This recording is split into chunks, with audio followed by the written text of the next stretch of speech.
Welcome into 2-for-1 Drafts, PFF's Rookies and Draft Prospects podcast. I'm Austin Gayle with my guy, Mike Renner. We have a ton of fun on the schedule today. We're going to start with a little mock draft action. That drops on PFF.com today, and it's going to be a very good one, courtesy of my guy, Mike Renner here. We're also going to go What's on Tap, where we talk about some of the top prospect matchups of the weekend. Man, what a weekend we have. Joe Burrow, Tua Tagovailoa. There is a ton to break down this week, and I am so excited. I'm getting chills. And then you also have our draft special segment. That's where we're going to talk about some rookie matchups to watch in the NFL. It's not as good as the Saturday slate, but I mean, you're going to be hungover. You're going to be excited. I think you could get into it on Sunday. Yeah, but Saturday is the crown jewel. Mm-hmm. It's going to be an absolute full send of a day. I am looking forward to that. Let's get through this mock draft stuff here. First, give me your high-level takeaways from this mock draft when you put this thing together, looking at this class overall and slotting these first 32 picks. Yeah, so this is like one of the unique things we do at PFF. A lot of people, when they do a mock draft, they're predicting what will happen. That's like usually the point of mocks. Ours, this one is what we would do. We take over as GM for every single team, and then we say what we would do. And so you're not going to see a lot of running backs in the first round of a PFF mock like this. You're not going to see a lot of linebackers. You're not going to see a lot of guards. You're going to see a lot of wide receivers, edge defenders, cornerbacks, quarterbacks. Because, I mean, it goes back to the theory of if you draft the best center in the NFL, highest paid center in the NFL is Mitchell Morse. He makes $12 million a year.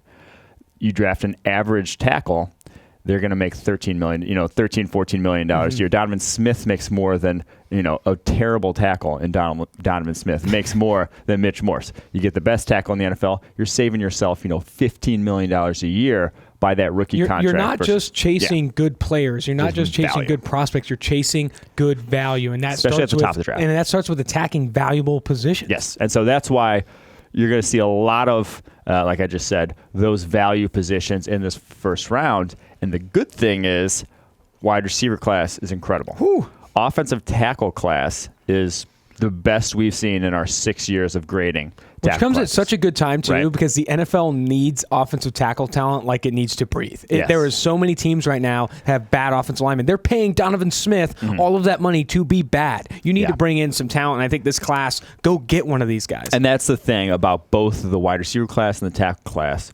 Do not wait. It's not one of those where it's like, oh, it's a deep class, let me go.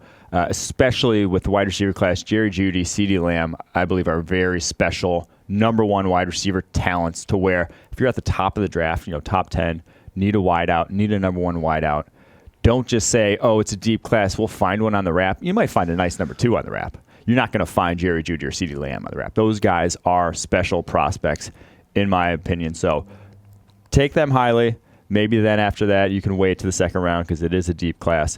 And then in the offensive tackles, take them highly as well because there are some studs in this class. So kick it off. Let's get to our favorite picks. Let's go to our favorite picks here. We got to start with Tua Tagovailoa going to the Washington Redskins. Yes, and I truly believe that the Cardinals set the precedent for moves like this to happen more in the future because as much as they got sort of roasted throughout the draft process, they gave up on Josh Rosen, the talk of that. I think we're seeing this year with how, they've turned it around since last year and how good Kyler Murray looks as a rookie and how bad, Josh Rosen still looked. People are more willing to say, if it didn't work out, if you think a guy is a better prospect than the young quarterback you got, because they took Dwayne Haskins at 15, I think it was, middle of the first round. Two guys went before him at the quarterback position. They did not have their number one choice at quarterback there. They didn't get to get their number one choice. If you have, Tua Tagovailoa higher, if you have a higher grade on him coming out than you did Dwayne Haskins, you would be idiotic not to make that move, unless Haskins balls out down the stretch here. Now, obviously, that's a possibility. What we've seen from him so far, though, not great. So I think if the Washington Redskins do end up in a position where they can take a guy like that, they're going to go take him because the incremental change at the quarterback position going from anything, going even from average to good, below average to average, that incremental change is so much more valuable than any sort of other position player you could feasibly draft there at the top of the draft that I do think that even if Chase Young is staring them in the face there, they would be stupid not to go with a quarterback. I think a lot of Washington Redskins fans would be surprised if they went after Tua Tagovailoa, given that they do have Dwayne Haskins on the roster. But Talk to me about Tua Tagovailoa as a prospect. Obviously, they had the injury recently, but leave that out of it. What are you seeing from Tua Tagovailoa? How do you see him fitting into this class? Yeah, so he's a true junior. And when you compare, I think that has to be taken into account to some degree because you got guys like Daniel Jones last year was a senior. Joe Burrow even coming out as a redshirt senior, 2 years older than Tua Tagovailoa. So for him to have the pocket presence that he does, the decision-making, only 3 turnover-worthy throws all season long so far this year, to be that good, that young, I think has value. It has to be taken into account. It's not just apples to apples because if you look at what Burrow did, even last year as a redshirt junior, even a year older, was way, way worse than Tua Tagovailoa. So you expect some sort of upward trend in his career. And so those things are great. Like I said, his pocket presence, his decision-making, all great. Arm strength, not top end, not near what Justin Herbert's is. Probably not even as good as Burrow's. And then the special throws down the football field, he just hasn't had to make them. So that's why we'll get to it a little bit. This game against LSU is huge. This is an NFL secondary, basically, that he's facing. All of those guys will be playing in the NFL. So for him to be making, if he makes special throws in this game, he could bump his draft stock up a ton. But it's one of those things where he succeeded. He still has a pass rating of like 144 without needing to make those special throws. And we've talked about it. If you don't have to, push the ball down the football field, if you can get the job done by just dinking and dunking, that's a good thing to have as a quarterback. That's a good, trait is to not force the ball when you don't need to.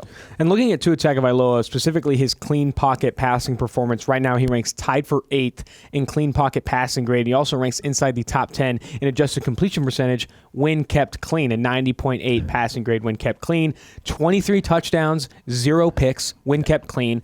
But here's and I think this speaks to a lot of what you said, only 5 big-time throws. Yeah. When kept clean, he does not need to make those special throws into tight windows down the field. He's getting it done without doing it. This is why, and again, I'm only kind of echoing what you said, but in this game, he's going to have to make some special throws to win it because you're going against Derek Stingley, Christian Fulton, Grant Delpit. You're going to have to force some things here, and if he makes these throws in this one, picks up 3 or 4 big-time throws without turnover-worthy plays, you're talking about a guy that is going to be cemented into the top 3 of this draft class, and if Washington's picking at 2, I think they pull the trigger.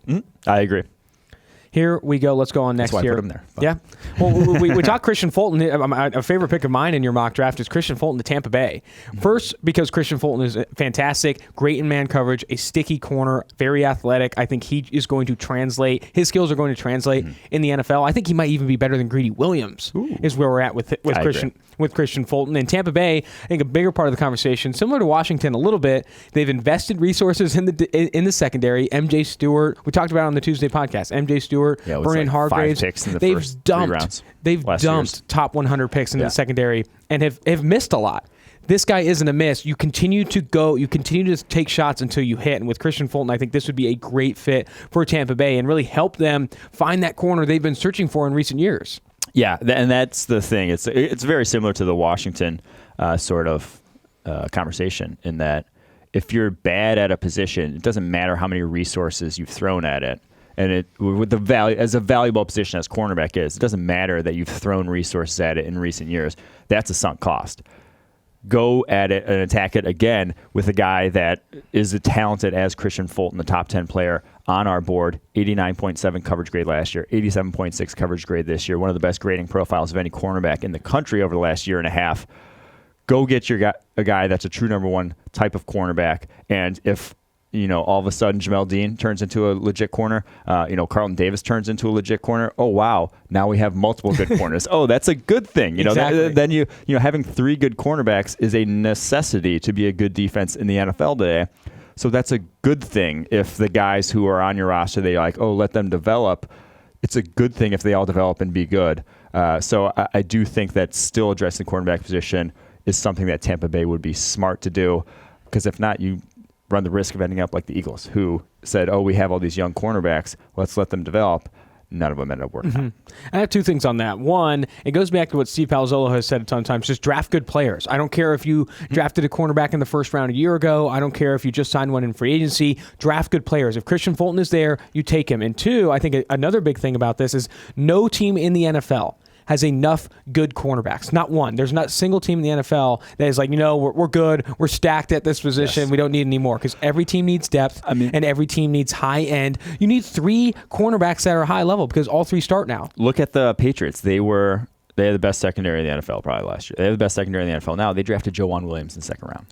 They drafted cornerback in the second round, because you cannot have enough. And getting matchup weapons, getting guys who have a certain skill set has value in the NFL. So I do think it's, with how much passing is dominating, you have to keep addressing the cornerbacks. A favorite pick of yours, Isaiah Simmons, the linebacker safety type from Clemson, going to the Denver Broncos in your mock. Talk to me about this pick. Well, it's a Vic Fangio special. He loves those linebackers. They do so much work for him in that defense. And Isaiah Simmons, kind of a positionless guy. He just roams the middle of the field there for that Clemson defense. But he can cover so much ground, has a ridiculously long wingspan. I just trust that Vic Fangio would put him in the right position to be a playmaker in that Broncos defense. And like I said, Vic Fangio has coached some of the best linebackers in the NFL. And go back to San Francisco when he had Patrick Willis, Navarro Bowman. He knows, how to scheme a defense to feature that position. Isaiah Simmons going to the Broncos, I think, would be it's not necessarily a value position in a lot of defenses. I think it'd be a very valuable addition for that Broncos team. So I think with the Isaiah Simmons conversation, I think I see a lot of draft pundits and draft analysts look at him and say, what's the right position for him in the NFL? I want to ask you, what's the wrong position? How do you fail with Isaiah Simmons in the NFL? Obviously, putting him at punter would be a failure. But I'm saying, how can you play? Because he is a unique player. He has this positional versatility. He's not a guy that you can just throw out there and play anything. How could you wrongly play Isaiah Simmons, you think? I'm not sure there's a wrong way. I think his coverage ability, his athleticism will play. Now, I do think if you're going to just line him up between the tackles and ask him to be a normal linebacker, I don't think you're going to be tapping completely into his potential. I think he can be much, much more than that. Asking him to blitz a ton, I don't think that's who he is. I think you want him dropping. I think even if you're a team that plays a lot of cover 2 and putting him as the Mike linebacker where he drops deep a lot would be a great role for him as well. So I don't think there's necessarily a wrong role for him. But I think anything that's, like I say, defense like a cover 2 where it asks the linebackers do a lot, cover 4 and cover 6 asks the linebackers do a lot as well. So zone defenses like that where you're asking the guy to cover a lot of ground over the middle of the field, I think those are where his best fits would be. 6'4", 230 pounds. Do you see him potentially kind of taking on a role similar to what Jamal Adams and Derwin James have done, in that they can play a lot of different things, rush the passer and do those things, or is it not that versatile? No, I don't think he's actually that great of a pass rusher. I think his speed plays. He's not explosive, taking on blocks necessarily, like even Jalen Smith was coming out. So I'm not sure that's his best bet. And playing the run, he's not going to be special against the run, I don't think, but it's the coverage ability that is where he's really rare. All right, let's go to one of my favorite picks in your mock here.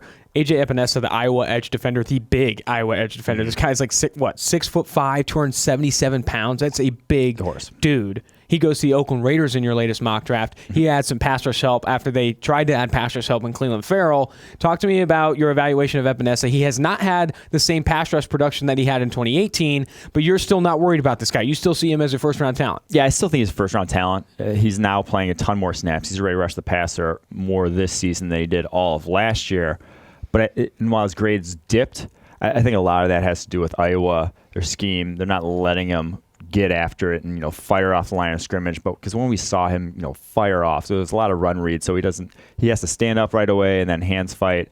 I don't think that's going to be him. If he fires off the line of scrimmage, he is probably the best bull rusher in college football right now, outside of Chase Young. Chase Young obviously does it all, but he is the best bull rusher. He just exploded through tackles last year as a true sophomore, and so I think we're going to bank on the fact that we've seen it happen. When he has gotten in a role where he gets to attack, we've seen it work out. So I'm not too worried about the fact that his production has dipped a little. I mean, he still has 37 pressures this year. So that's still a pretty good pace that he's on. Well, it's unfortunate, not because I want to see him against better competition like I would say about Group of 5 players, but I want to see AJ Epinesa at the Senior Bowl because he could have those opportunities to just fire off in one-on-ones. Because I think he would light it up. But he is a true junior. He won't be at the Senior Bowl. But I think with AJ Epinesa, that dip in pass rush production, I think a lot of it is that scheme. They're not asking him to pin his ears back and throw himself at the quarterback. He does a lot of run fits, etc. A guy you really like, Ashton Davis, California safety. Yeah. I don't know why I always say California. Everyone calls him Cal. Cal safety.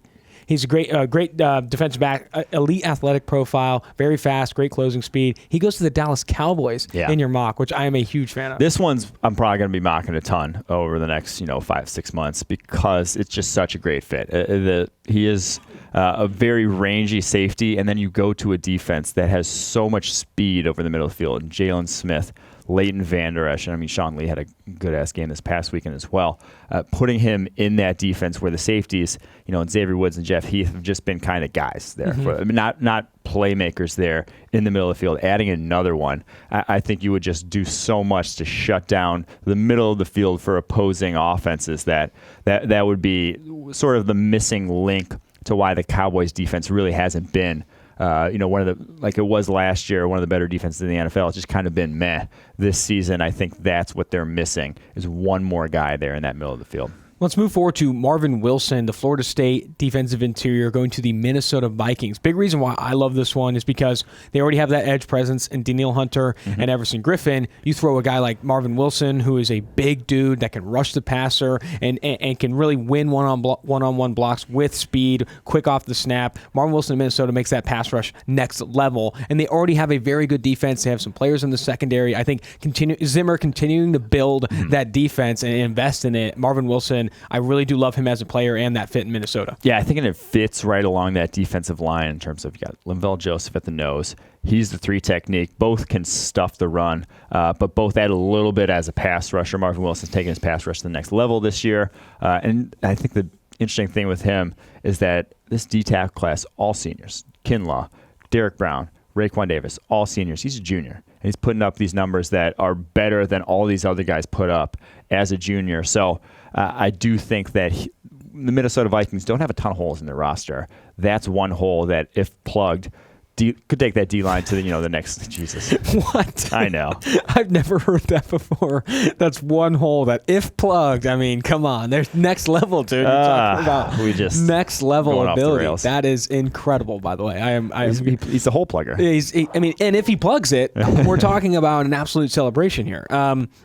Let's go to our next favorite pick here, another hole to plug. Josh Jones to the Miami Dolphins, the left tackle for the University of Houston. He's a guy that, if invited to the Senior Bowl, can't wait to see him in one-on-one matchups. Josh Jones has looked very good against Group of 5 competition. I think you love his athleticism. You do think his technique's a little sloppy. You've said that before. He needs to get reworked from a technical standpoint, but he has all the tools to be an elite left tackle in the NFL, and every team needs one. I mean, there's a couple teams that have them, but I think every team needs a next one for sure. Yeah, and this would be a circle of life sort of pick. This was the pick that they traded away. 25 here was the Texans pick that they traded Laramie Tunsil away for. Now you get the guy to plug the hole of Laramie Tunsil there. Wow. So he goes to the left tackle. Houston, very athletic, very long, has all the traits, and is the highest graded draft eligible tackle in college football right now. I think he's going to work his way into the first-round conversation with the performance at the Senior Bowl. I truly believe that. His hands are fantastic, and we've seen it now for 3 years. He has a pass blocking grade over 80 each of the last 3 seasons. I do, like I said, I do think he needs to be reworked a little bit. He's going to maybe struggle out the gate, but the Dolphins don't need a guy to impact next year. Actually, it'd be great if a guy sucks next year at left tackle and then turns it on after that so they can, tank for Trev.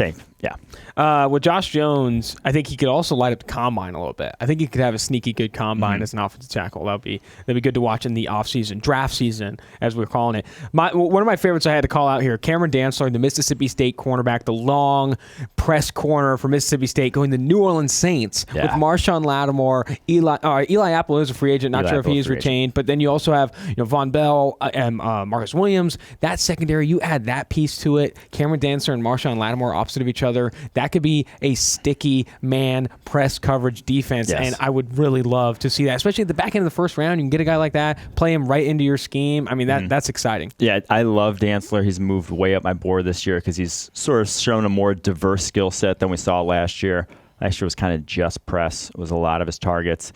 And anytime a guy is just playing press coverage, you've got to see him do. You just want to see him do a little more than that, because as much as even the most man-heavy defenses, even the New England Patriots, are only playing man or man sort of concepts 60 65% of the time, you got to be able to do a little bit of something else there. So Cameron Dantzler has shown that this year, has made some great plays in zone coverage. But then he also, he goes against LSU, goes against Jamar Chase, bodies him to the sideline, has a great pass breakup in that game.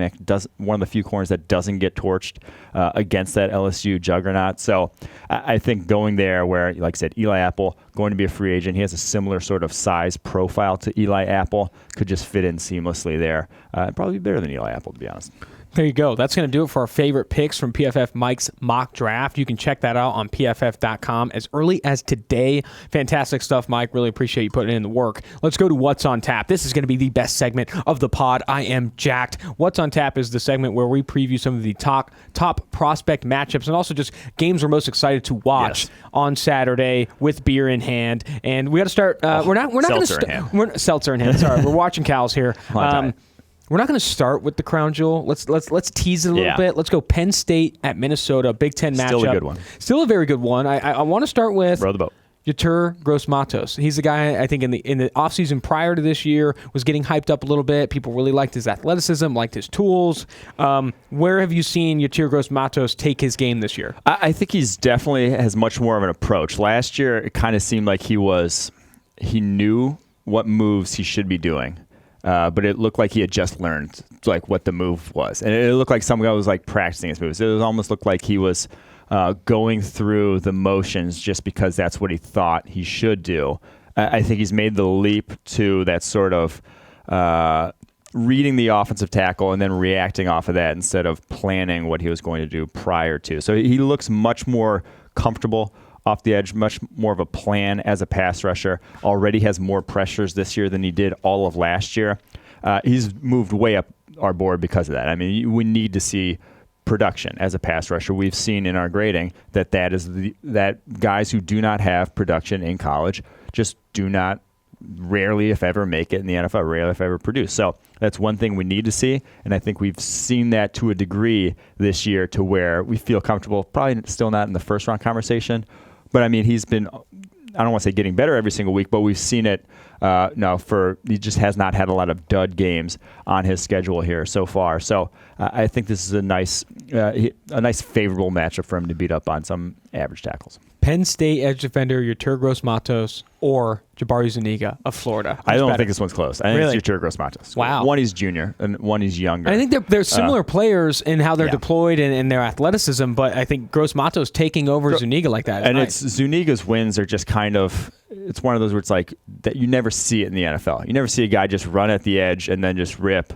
and then that's it. Like offensive tackles are better in the NFL. You have to have a little bit more of a you have to set them up a little bit more than Zuniga does. Matos has gotten better. Gross-Matos has gotten a lot better at setting offensive linemen up and winning, in a number of different ways. Not just with one move. He has a number of different at this point. All right, we got two wide receivers in this one. One for Penn State, the slot receiver KJ Hamler, and then also you have Tyler Johnson of Minnesota. Talk to me about these two receivers. First go KJ Hamler. Hamler's been interesting. He's a slot guy, but he has some legit speed. I mean, he's probably going to run low 4.4s, maybe 4.3s. The dude can get down the football field, but only 5'9", 173. So it's, I think at that point, I'm not sure if you're going to declare. He's a redshirt sophomore.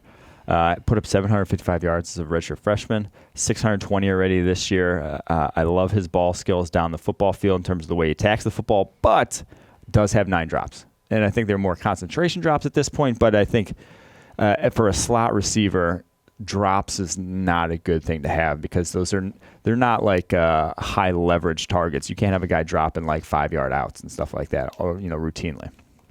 And then do you want to bring in Johnson here? Oh yeah, Tyler Johnson. And so Tyler Johnson, he hasn't slipped a bit in my mind. The drops are still an issue. The guy who drops is going to be an issue. Over 10% drop rate each of the last year, over 10% drop rate this year. It's going to be a thing with him. He's not on pace for the same gaudy stats he was last year, but it's because Rashad Bateman, the sophomore there, has taken a much bigger role in that offense. He's been very good this year, getting a lot more targets. So I do believe Tyler Johnson, though on a per-target basis, 145.5 passer rating when targeted this year. He's been very good, still gets open, one of the best route runners in college football. He probably will be a guy, though, that gets kind of lost in the wide receiver class. I'd be surprised if he ends up a first-round pick. I think he's more going to be a second round, probably in the range where like A.J. Brown. He's kind of in that range for me of the A.J. Brown in terms of very good route runner, very productive. A.J. Brown had better hands. A.J. Brown was a little younger, so A.J. Brown, I think, was a better prospect, but that's kind of who he is as a prospect. Right now, Tyler Johnson ranks inside the top 20 in PFF receiving grade. He's also hauled in 6 of 9 contested catches. He does have 5 drops on the year. I do like his yards per out run, 3.03 average. I think he has been very good. He creates separation at an elite level, and that's what matters first and foremost. You drop passes, maybe you're not great in contested situations, but he's good in contested catch situations. He doesn't have a ton because he's creating so much separation, but 6 of 9, that points to me to good ball skills in traffic through that kind of thing. So Tyler Johnson, I do really like him. I think in the second round, I would jump at that. Yes, that's one of those where, like I said, so in this wide receiver class, Judy, Lamb, don't pass on those guys. After that, I don't think the difference between Tyler Johnson and, say, a T. Higgins, if you're thinking about T. Higgins at like 15, and Tyler Johnson, you think he's going to be there in the second round at 47 when you're on the wrap, that's not a huge difference. Maybe you pass on wide receiver at 15 then. We got another receiver to talk about in our next little game to watch here. Stanford at Colorado. Laviska Shenault should be seeing a lot of Paulson Adebo. I think that is a great matchup to watch. I want to see Laviska go against this guy and see if he can get these wide receiver wins we speak to on the pod. Right, because Adebo at the beginning of the year had some games, the UCF game, Oregon game, where he just got pantsed a handful of times in those. His downfield coverage ability, the ability to stick with wide receivers, just got exposed. He doesn't have great feet. Pretty clunky in his transitions down the football field, but dude's ball skills are great. We've seen it in recent weeks. Has 3 picks over his last 2 games. Had 2 pass breakups in the game before that 4 weeks ago, against Washington. So he's come on strong of late. I mean, the ball skills probably as good as any cornerbacks in the country. He has something like 30-plus pass breakups plus INTs over the last season and a half. Those are absurd numbers. Dude gets hand-on football. So I want to see him against Laviska. I want to see some deep balls. Throw him some goddamn deep balls in this game. Let him work down the football field. Let them go head-to-head. I want to see whose ball skills better, who's coming up with those down the football field. It's just going to be a good one. I don't know. I'm not sure. I think it's another one where you're going to come back to this tape, but I'm not sure they're going to match up a ton with how they use Laviska, unfortunately.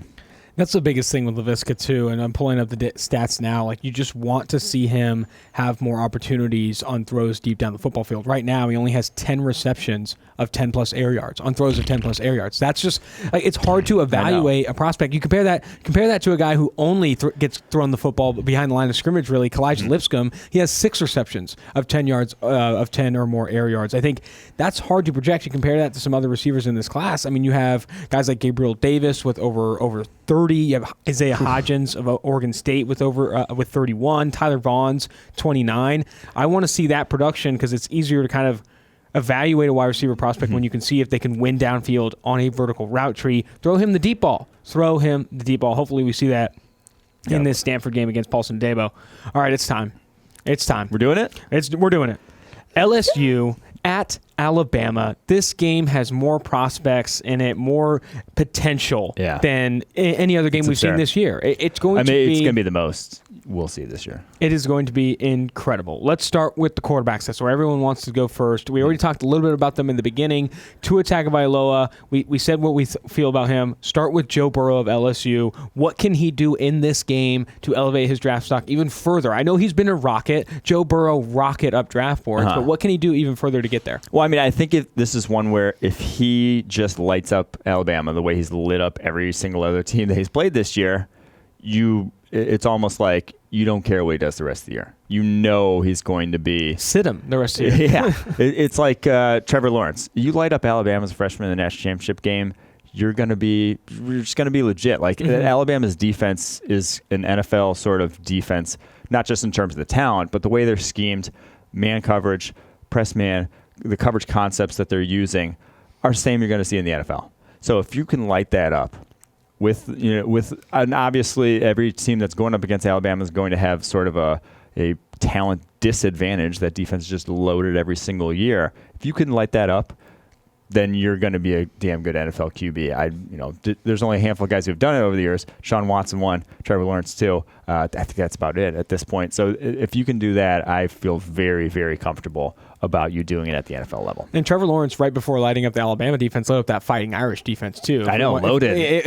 I'm a loaded if Irish. we wanted to bring that up. But let's talk other prospects in this game. Other prospects in this game. Obviously, the quarterback position, that's where a lot of the spotlight will be, especially for teams like the Washington Redskins, Bengals, Dolphins, that are going to be eyeing a quarterback at the top of the 2020 NFL draft. But there's so much other talent in this game that you have to be watching elsewhere.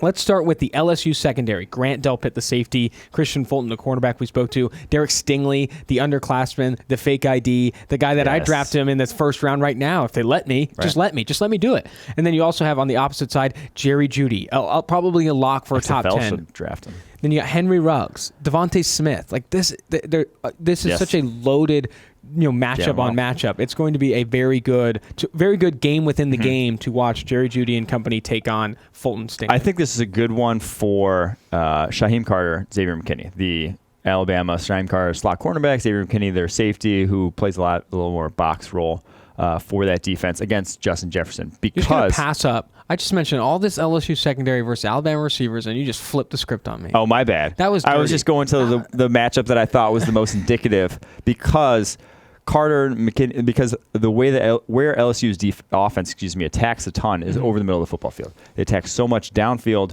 over the middle, so that will be those two guys they will get tested a ton. Justin Jefferson will get a ton of targets. That's just he gets a ton of targets every single game, so they'll get tested a ton.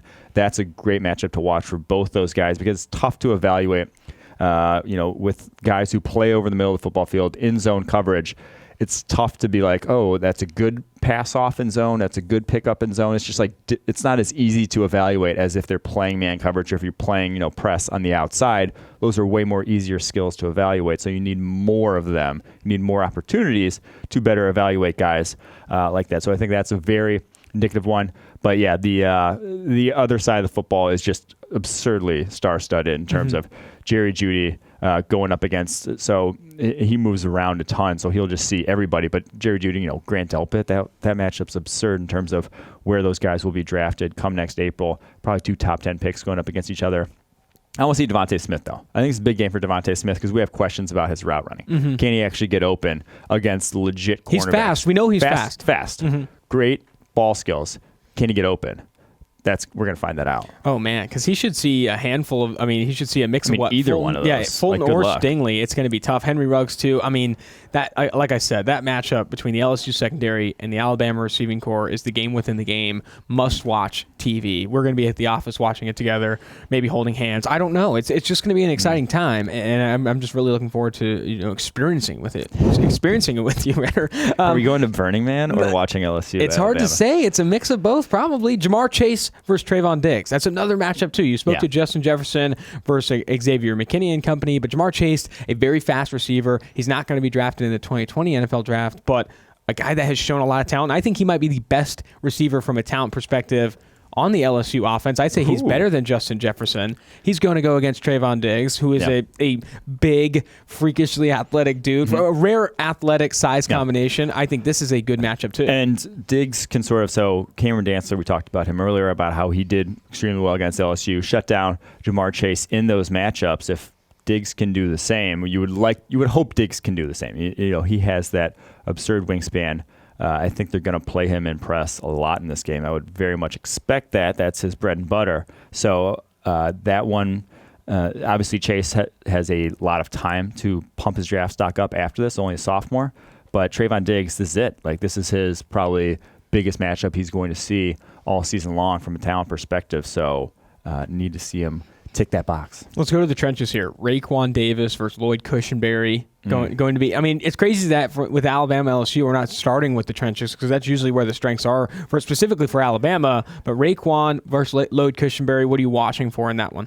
I just want to see Raekwon do something as a pass rusher because Lloyd Cushenberry, great heading into the season, 85.6 pass blocking grade last year, 57.7. That's the LSU center. 57.7 pass blocking grade this year, has gotten exposed by speed. Mostly. Raekwon Davis, not really a speed guy. More of a hands, more of a power guy. So who comes out on top in that one in the pass rushing matchup? Because LSU, I think they're going to have to pass a ton. I think both teams stop the run well enough where I don't think the running game is what's going to decide this. I think it's going to be the QBs. It's going to be the passing game. We're going to see them drop back. It better be 30-plus times like apiece. run, each of them like run 40 times this game. I'm going to be like just throwing things at the TV. Not going to be fun to watch. #. But I do think that this matchup on the in the trenches, big one for Cushenberry because he can come back to school. But if you play well on a big stage against a legit prospect, you can. People will forget about some of those other ugly performances. On the opposite side, Chason versus Leatherwood. I think that's another one. Michael Divinity not going to be in this game. He leaves the team. But that other LSU edge defender, Chason versus Leatherwood, I think this is another matchup. Yeah, I think Chason still has a ton of work to do in terms of his pumping up his draft stock. Dude only has 11 pressures all season long on 169 pass rushes. Now they don't necessarily just let him pin their ears back. It's another scheme where he's not getting the most opportunities to rush the passer cleanly. And when he did, kind of in that Texas game, when Texas did have to pass, he was very good. I mean, he beat up Samuel Cosme, the left tackle there for Texas, who we like. We just put in the first round of our mock. He beat him up better than any other edge rusher has this season. He is explosive. He's 6'4", 250, has all the traits you could want for an edge defender. But again, we're going to need to see that on-field production. You're going up against Alex Leatherwood, a guy who we love, very smooth offensive tackle, but maybe a little susceptible to the bull rush. Not the powerful offensive tackle that we see in Andrew Thomas, Tristan Wirfs. He's not that level, but he is smooth, and so he can mirror Chason's athletic ability, but he can't hold up the bull rush. We'll see. This is a good matchup. Another great matchup. So many great matchups in this one, but we'll have to be reviewing it afterwards because you can't watch all these matchups every single play. That's just going to be it's just too much. I'm going to put you on the spot a little bit here. Don't. LSU, Alabama. Give me your prediction for wins. Give me your prediction for this game. Who wins and what's LSU. The narrative coming out? I think in addition to who wins, what's the narrative coming out of this game? Narrative coming out is Joe Burrow, like lock number 1 pick. I think. Wow. I think he just smokes him. He has just been too perfect in terms of how he's played football. I think he goes in this game, plays lights out. 350, 4 tutties, no picks, something like that. And that's the narrative coming out is LSU, Burrow. Who's going to stop this team? So I do think that will be the narrative coming out. Both teams are loaded, but I just think the way he's been playing football leads me to think that LSU has a better chance of continuing that offensive dominance in this game than Alabama. Wow. Bold. I love it. Let's go Iowa at Wisconsin. A big matchup to watch here is the guy you mocked to the Oakland Raiders that we talked to before, A.J. Epinesa, going against Cole Van Lannon, who got absolutely pantsed against Chase Young. This is an opportunity for Epinesa to put himself on he's not in Chase Young's territory. Chase Young's on his own island. He's got a bunch of dead offensive tackles around him that he's like sitting on top of. It's a raft. It's bad. Yeah, it's a raft. Cole Van Lannon, a big part of that raft. A.J. Epinesa has an opportunity to go against Van Lannon, put up similar production, have a similarly dominant performance to kind of push himself back into that conversation. Like, dude, I'm pretty good too. Yeah. Because everyone's talking Chase Young. I think this is a huge opportunity for him to boost his draft stock. Yeah, we just need to see Epinesa have a nice game against a nice tackle where he's consistently beating him when he gets those opportunities. I hope Iowa's up in this game, and so Wisconsin has to pass. So they don't just run Jonathan Taylor all day. But yeah, this is another one where Epinesa hasn't faced a ton of great tackles so far this year. So just to see that, obviously Van Lannon not great if you watch that Ohio State game, but he will be drafted at some point whenever he does come out. So this is we just need to see a little more dominance from Epinesa. That's all I'll say. Let's go back to the SEC. Missouri at Georgia. Jordan Elliott, the defensive interior for Missouri. He's going against Solomon Kinley and Ben Cleveland, who just went against Florida and had decent days, I would say. But I think Jordan Elliott has an opportunity to really demonstrate his pass rushing prowess, because if he can beat some of these guys, you start to throw him on the map a little bit more. Yeah, this is the best guard tandem he'll face all year. Both guys, Kinley and Cleveland, going to be drafted in the NFL. But he's done a lot. Elliott's done a lot in terms of beating up pretty poor offensive linemen. 2 highest graded games this year as a pass rush came against Southeastern Missouri State and Troy. I'm not saying he's been bad against good teams. His lowest pass rushing grade has only had 1 pass rushing grade below 70 against a real team this season. And that was West Virginia. It's not like he's been necessarily bad, but I just want to see it. If he can just be solid against a good guard tandem, I think he'll feel a lot better about his projection. But he's a do-it-all, so a defensive tackle. The only guy in the country right now with a pass rushing grade over 90 and a run defense grade over 90 at the defensive tackle position. That's a double 90, Renner. Triple 90 if you count as overall grade. Oh my goodness, triple 90. What a way to end the What's on Tap segment. We are now going to dive into our top rookies to watch in the NFL in Week 10. This is going to be a good one. We got to start here. Top rookies to watch. Eric McCoy, the center for the New Orleans Saints, going against Grady Jarrett, who was very good to start this year. He kind of was a little bit quieter as the Falcons continued to lose games. But Grady Jarrett going against Eric McCoy, this is a huge test for McCoy. Yeah, McCoy has been the best rookie center in the NFL so far this year, probably, and it has not really been that close. But Grady Jarrett has some quicks, lines up on the nose, a good deal there for the Falcons. Not going to see him every single time, but it's something like around 30 to 40% of his snaps he will line up on the nose, and especially in pass rushing situations as well. So he gets a guy who McCoy very athletic, Jarrett very athletic. It's kind of a strength-on-strength matchup. I just think it's a nice eval piece for McCoy, who is very much outplaying even where he was drafted so far this year. Another big matchup to watch is going to be Ryan Finley, the rookie quarterback, the rookie from NC State that is getting the start ahead of Andy Dalton this week against the Baltimore Ravens secondary that has a ton of talent. And that Baltimore Ravens defense blitzes a ton. I think they're going to throw the kitchen sink at this kid, and he's going to be throwing into the wolves of Earl Thomas, Marcus Peters, Marlon Humphrey, a healthy Jimmy Smith now. Like this is going to be a very tough start for him. And I was talking on a radio hit here in Cincinnati about this is one of the worst situations you could start because I think the Bengals offensive line is the worst in football. We can all say that. Jonah Williams being hurt did not help things. And now Ryan Finley, who did not play well under pressure at NC State, is going to be under pressure a ton, facing blitzes against very good man corners and a safety in Earl Thomas that is rangy in the deep middle of the field. That's going to be, I think he's going to finish with 2 picks in this game. Ryan Finley, if he doesn't have a good game, it's not over, but don't expect great things from the guy this year. I'll just say I had the Ravens. I picked him up in all my fantasy leagues this year. Oh, wow. Defense. We're going to go fancy advice right now? I'm just saying that's how I feel about Ryan Finley's chances of succeeding this week in his first start as a rookie, just because that Ravens defense is so good. Marcus Peters is so good at baiting opposing quarterbacks. The dude baited Russell Wilson into that pick 6. His first pick, too. Yeah, they were in man coverage on that play. He fades off on a slot wheel route. He faded off of his guy, who was the outside receiver, on the slot wheel route and jumped back as he saw Russell Wilson cocking the throw onto his man who was in the flat. I love Marcus Peters. He is a risk taker, but against a rookie QB. How many biscuits does he get, though? He risks it, but he gets so many biscuits. Exactly. Marcus Peters is such a game changer. A ball hawk. They play a lot of man, a lot of cover 3, and you just have so much talent there now in that Ravens secondary that it doesn't look like a great matchup. The Bengals are getting A.J. Green back, though, and that helps. Tyler Boyd's still there. Auden Tate has made a handful of contested catches, but again, I think it comes back to the offensive line. The Bengals haven't been able to run the football all year long because the offensive line's bad. They've been under pressure a ton. Andy Dalton had the fastest time to throw before he got benched in the NFL because Zach Taylor wants it to be. He wants him to put in position where he's getting the ball out because Dalton quickly. didn't want to die. He's sparing his life there. Ryan Finley, might as well pour one out for him right now because it's not going to be. It's not going to be preemptive pour one out. Preemptive pour one out because it's just not going to be a good start for him. In my opinion, that's where I see it going. Yeah. Let's go Byron Murphy, the Arizona cornerback from Washington. Marcus Peters, DBU. Going against Tampa Bay Buccaneers wide receivers who rank Mike Evans and Chris Godwin both have top 5 PFF receiving grades right now. Bigger receivers going against a smaller Byron Murphy. And Byron Murphy has played well in bursts. He has a handful of forced incompletions. I think he leads rookies in forced incompletions, but this is not an easy matchup, man. You got some big, high-performing receivers coming your way in Arizona. That's the biggest thing is that Godwin and Evans are horses. Those are big-ass wide receivers that you just...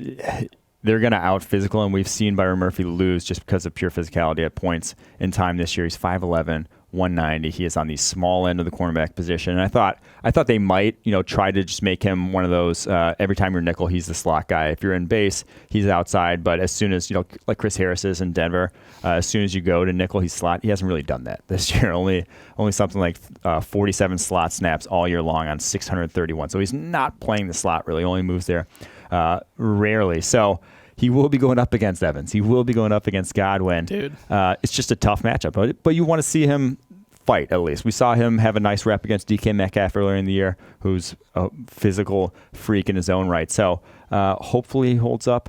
I'm not not too enthused about his chances, though. I want to throw in a little extra rookies to watch matchup here. Gardner Minshew versus the bench. Because he's just not going to handle it well. Okay, this guy's been chopping at the bit playing the NFL. He's going to see Foles throw a pick or two, and he's going to want to come into this game. He might, Jack Daniels in hand, take over for Nick Foles. I wouldn't be surprised if they got in a fight in the locker room at halftime. He takes back his job. But Gardner Minshew, I don't see him that matchup with the bench, him handling it well. I think he dominates that one this week. I don't know. He's a team player though. He saw the bench a good deal. He was thinking about going to Alabama just to be a backup and eventually graduate assistant. Yeah, that's right. Well, you know what? I still don't think he's going to be super happy about it. Yeah, he was in this Jags team. Minshew mania was in full force, and they gave him the hook. Realistically, though, Brian Burns, the Carolina edge defender out of Carolina Panthers, coming out of Florida State, first-round pick for them. He's going against some very good Green Bay Packers offensive tackles and David Bakhtiari and Brian Bulaga. Brian Burns has had a good year this year. It hasn't been Nick Bosa levels. It hasn't even really been Josh Allen levels from a pass rush win rate perspective, but he's still had a good year. He has proven that he can win as a pass rusher in the NFL. How do you see this matchup going with David? An interesting thing about Brian Burns that really hasn't gotten talked about, so he hasn't been great over the last handful of weeks. He has something like 4 pressures in his last 3 games. 5 pressures in his last 4 games. Has not been great. But they switched him from left end to right end. Like, they switched positions on him. Wow. He was left end majority of his career at Florida State, I'm pretty sure.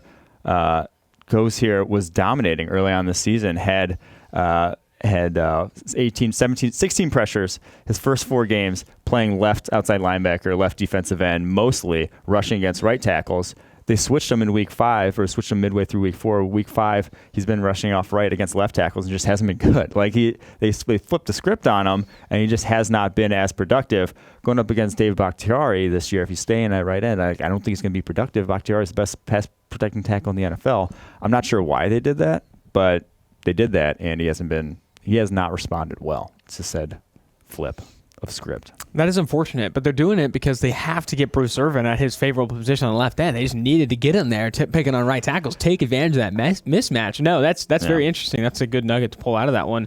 Let's go to Quinton Williams, who is really underwhelmed for the New York Jets. He's a guy that was an absolute PFF beaut. I'm going to call him a PFF beaut. In PFF's grading system, he graded really well before his breakout year at Alabama, and then earned one of the highest interior defensive line grades we've ever given to an interior defensive lineman. Quinton Williams, but has not had a great start to his NFL career, and he's going against the Giants' interior offensive line this week. That could give him problems. Yeah, that's the thing. He's had 6 pressures on 155 pass rushing snaps. It's bad. Yeah, that's not good. When we thought he was NFL ready, I'm just gonna say it though.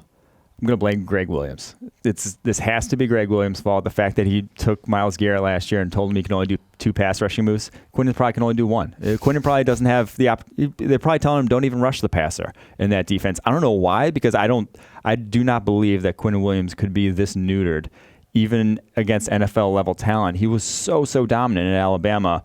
Looks like a completely different player right now. I think maybe I don't know. I don't know how to explain it, but it just I'm blaming Greg Williams. Yeah, I think that's fair. Maybe they're telling Quinton Williams, like, hey, man, you can only use your left hand to be a pass rusher. He's like, all right, man, I don't know if that's going to work, but we'll give it a shot. Maybe he's on a leash brought on by Greg Williams. That's going to do it for our rookies to watch. I threw in a little Gardner Minshew versus the bench there, but you can't stop talking about that guy. I can't. I will, and I won't. I just simply won't. And but there are a lot of fun matchups to watch. I'm looking forward to Ryan Finley against Baltimore Ravens. That will be very good. But that's going to do it for 2-for-1 Drafts. This has been Austin, Gayle, Mike Renner. Remember, you can see us on YouTube Tuesdays and Thursdays. We're also on Stitcher, Apple Podcasts, and Spotify. A lot of good stuff. But make sure to tune in next week after the Tua Burrow Bowl. A lot of good things here. I'm really looking forward to it. But again, Austin, Gayle, Mike Renner, 2-for-1 Drafts. Thanks for watching the PFF YouTube channel. And if you want to subscribe, all you have to do is push the button. Don't forget everything you get. A little fantasy, push the button. A little green line for the gambling aspects of the game, push the button. College football, push the button. The YouTube channel from PFF.